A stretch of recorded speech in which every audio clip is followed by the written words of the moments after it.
here's the car. I guess I'll talk to you about some of the mods that I have on there.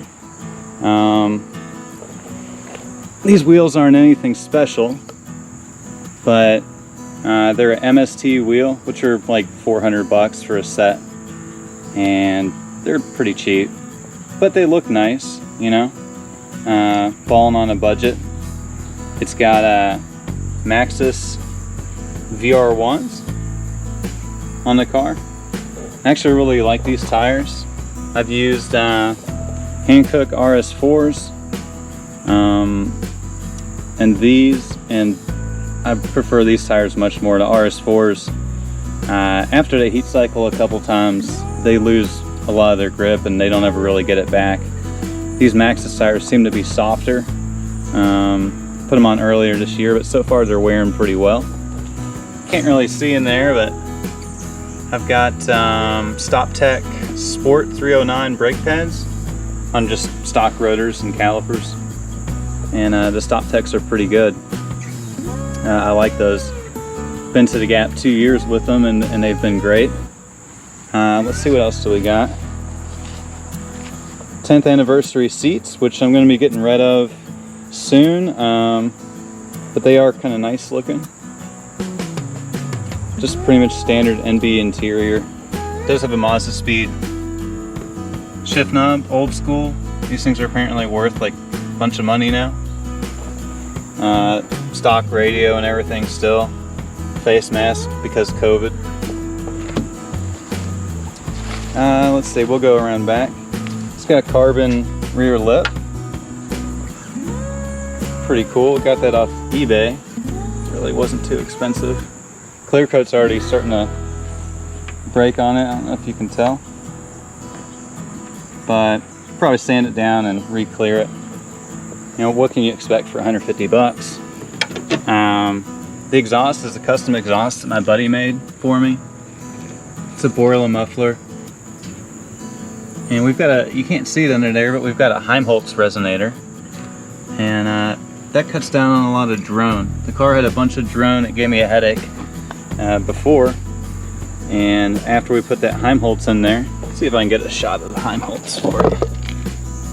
You can kind of see it under there. It's basically a big pipe that comes off the side right before the muffler, and it takes all the drone out of it. Actually sounds pretty cool. Let's see what else. Some gauges. Let me turn the key on so you can at least see what they look like. I'm running all Prosport gauges. I've found them to be pretty good for being inexpensive. Let me turn it on.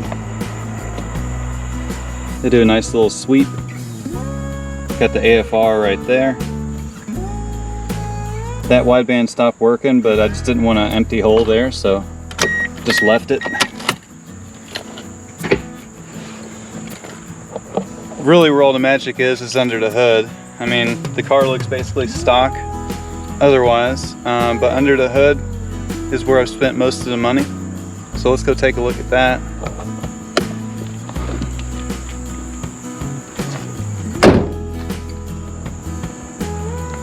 Here we go. Just give you a little look.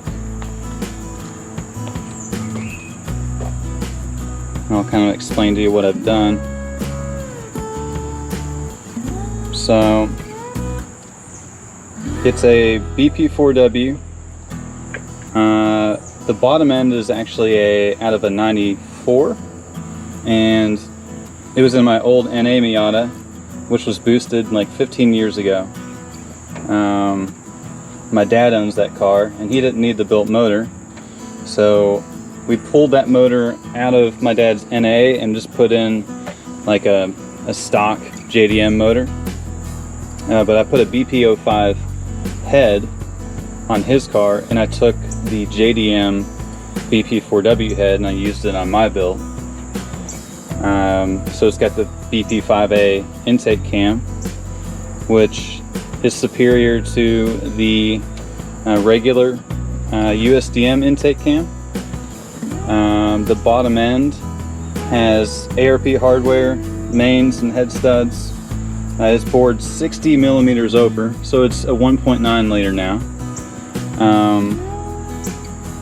You know, stock Ford's crank, Manley rods, Wiseco 8.5 to 1 pistons, and 84.5 bore. It's been running like this for 2.5 years. It's been a great engine. Did all the paint on the valve cover myself. Just some wrinkle paint. Got a Mazdaspeed oil cap, which I got for 30 bucks. They're also worth a lot of money now. I don't know if you can see in there, it's got 750cc grams injectors. Flat top intake manifold from a European car. HKS super sequential first generation blow-off valve, old school. CX Racing radiator, which seems to work pretty well. Doesn't ever overheat. I don't baby the car at all. My buddy made the intercooler piping for me. He welds. He's the same guy who made the exhaust. It's got a Flyin Miata manifold and downpipe. Got a little turbo blanket on there. This is a GTX 2860R Gen 2 turbo. They're rated to like 475 horsepower. Pretty nice little turbo. I really like it. I used to have a 2560. I like this one better. Flyin Miata sway bar, front and rear. I don't know if you can see the sway bar down there. It's got FM sways. I live in Kentucky, so it's kind of a little cool thing there. I did LED headlights. I don't know if you can see them in there. The stock lights on the NBs are terrible. I'm going to do an NB2 conversion soon. But yeah, stock NB lights are really terrible. It's got a Garrett intercooler. And that's pretty much the biggest intercooler I could fit down here. You don't have to cut anything up. It's 34 inches wide. Just barely clears the fog lights, which are Morimoto XB LEDs, by the way. Yeah, I used to have a Vibrant intercooler, and the Garrett cools it down quite a bit more. I'm running anywhere between 18 and 24 pounds of boost on this thing. So making anywhere between 330 and 380 horsepower. So she's definitely pretty quick. I think the intercooler is good to have.